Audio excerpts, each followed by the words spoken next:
I have a version of myself living in my head. He's got it all figured out. He wakes up early. He's calm. He's focused. His apartment is clean. His finances make sense. And I've spent years, genuinely, embarrassingly, trying to become him. The problem? He doesn't exist. And chasing him has cost me almost everything that actually matters. I used to think that I just needed to optimize a little harder, get the right morning routine, track the right metrics, read the right books, and eventually I'd arrive at this cleaner, better, more sorted version of my life. I'd feel present, I'd feel enough, and look, I did all of it.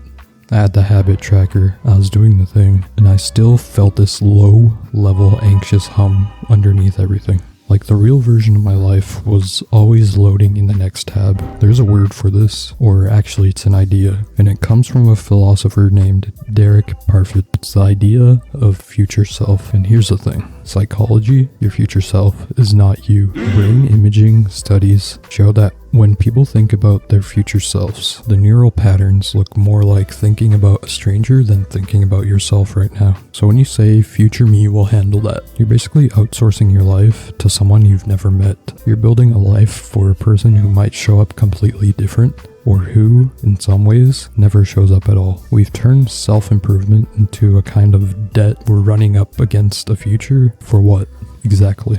That's the question nobody seems to want to answer. It's not neutral. It carries an assumption inside it that who you are right now is not okay. That the current version of you is basically a rough draft. And the more you internalize that, the worse it gets. And the irony is that the life I was building towards, the calm, present, connected life, requires exactly the thing I kept skipping over, the present. There's a concept in philosophy called teleological thinking. It means viewing everything as being for something.